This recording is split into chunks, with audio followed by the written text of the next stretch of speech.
Good morning, this is a foreigner in the Philippines.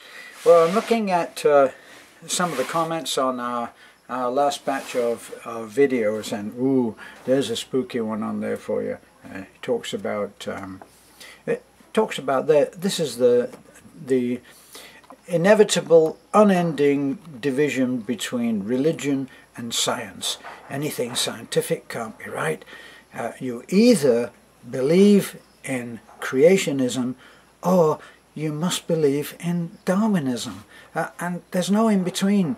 There's nothing in between. And what's forgotten now is that the Darwin theory was a theory, and lots of scientists are actually looking at the theory, and they're looking at different ways of looking at it.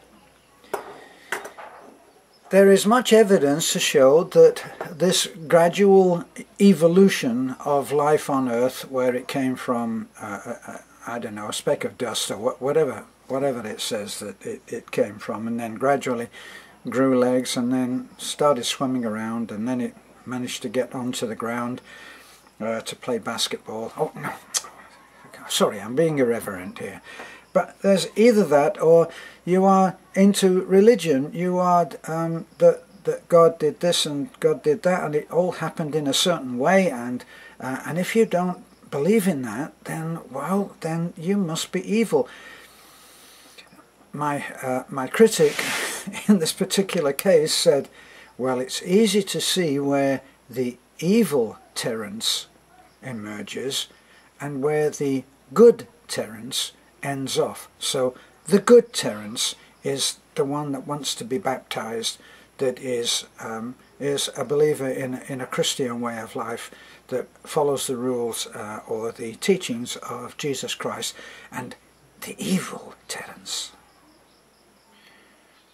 this is the evil Terence. This is the good Terence. Hello.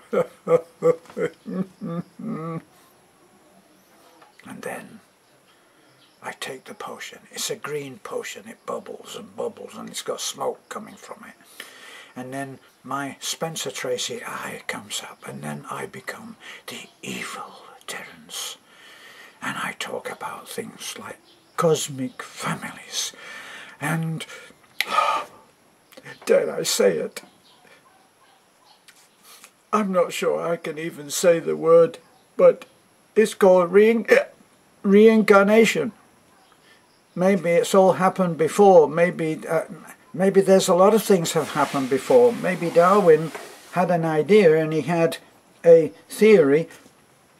Actually, my understanding was from one particular writer that Darwin, this was an interview that he had seen the report of, that Darwin actually admitted that his theory of evolution could easily be crashed just by looking at the design of an eye, that he believed the eye could not have been designed from the bottom up, right, like it came from a gradual progression from the mud into the eye. Well, he didn't believe that proved. He said the eye surely must have been created from the top down. Now, it doesn't really matter how you go about believing. Everybody has the right to believe in the way that they wish to believe.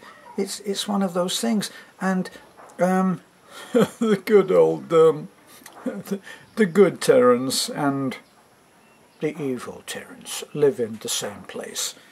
And I'm looking now at a book that reveals,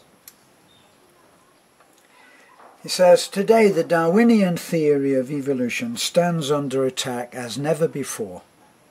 A growing number of respectable scientists are defecting from the evolutionist camp. For the most part, these experts have abandoned Darwinism, not on the basis of religious faith. In other words, they didn't suddenly start to believe in creationism, but they've abandoned Darwinism. They've abandoned it on strictly scientific grounds. So Niles Eldridge. Now think about the book that I'm reading. It gives references. It doesn't just say things. It gives the references. And these people are actually the top in their field. So Eldridge, a paleontologist from the American Museum of Natural History, discussed the speed with which complex life suddenly appeared on Earth. So, beginning about 600 million years ago, you remember that, don't you? Well, even I don't remember 600 million years ago.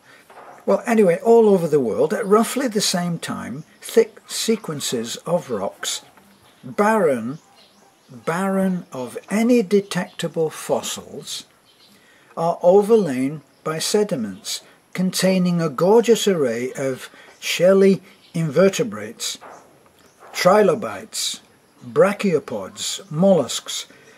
Creationists have made much of this sudden development of a rich and varied fossil record where just before there was none. This does pose a fascinating intellectual problem or challenge. So the geological record has so far provided no evidence as to the origin of the fishes. So the point, let me see if I can find here. This was the point that interested me.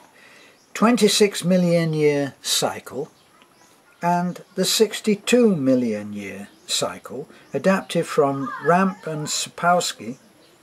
These graphs are by the writer David Wilcox, and it's talking about there are certain possible explanations for why you have these cycles where new species suddenly appeared. And there is, let me say, how can I, difficulty in trying to do this and read from various parts of the book is it's the old thing of you can't find the bit that you really want.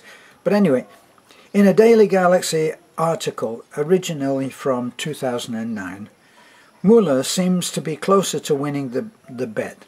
As it turns out, astronomers have discovered that our solar system travels in a long seesawing wave-like motion, continually moving above and below the galactic plane as it goes along.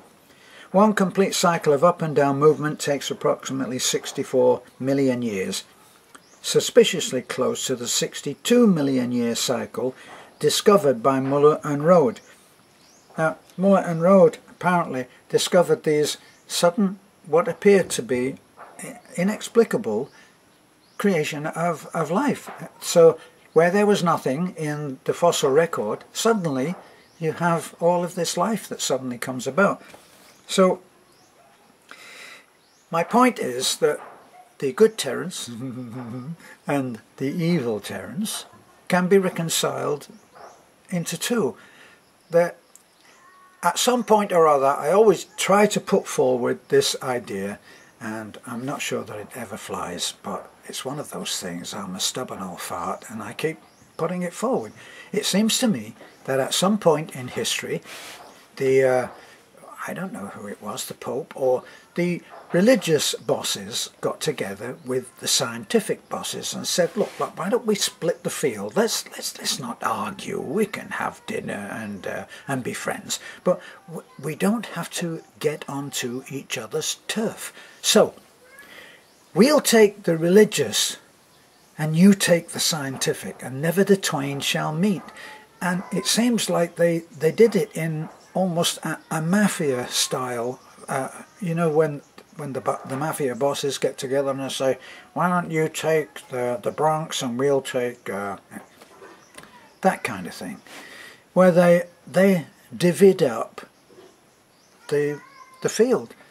And so then scientific constantly argued with religion, with spirituality, and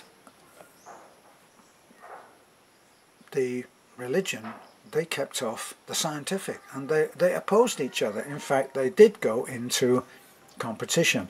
So it gets to that point where you either have to believe in Darwinism, which was the gradual evolution over time, or you have to believe in the Bible and the way that it says God, as a personalized idea, created everything. Well,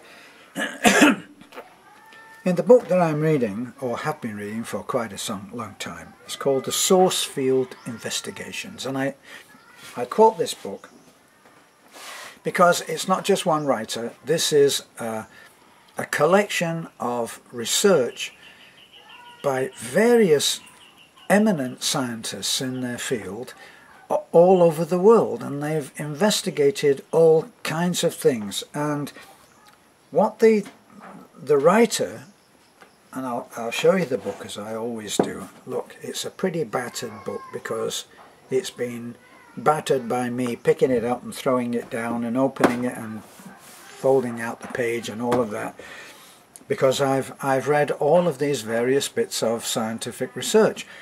And what the writer is trying to say is that there is a source field, there is a center point of creation, there is a creator in whatever form that you decide. And it all fits in with science, and it also fits in with religion, and it all fits in with how, in fact, if you look at quantum mechanics, not that I'm any great, I'm not an educated man, and I'm not incredibly intelligent, but I can look at various points and I can find something in there which I can agree with. When I look at The Secret, as I've said before on occasion, the thing that they seem to not understand as far as The Secret goes, in my estimation, is that they don't allow for the quantum idea that the universe is a pulsating, vibrating entity. This man, David Wilcock, says it's all connected, and another friend of mine who is an eminent writer also says it's all created. We are leaves on the same tree. We are twigs or leaves or fruit. We're all part of the thing, but we get so far, just like the leaf on the north side of a huge oak tree is related to the tree in exactly the same way as a tiny leaf on the south side of the tree, even though they don't know each other in a way, like in the humanistic way, they don't know each other. It's not Harry the leaf on the north side and Doris the leaf on the south side, but it's all part of the same thing, and they all join the main trunk of the tree, which you could consider is the creator.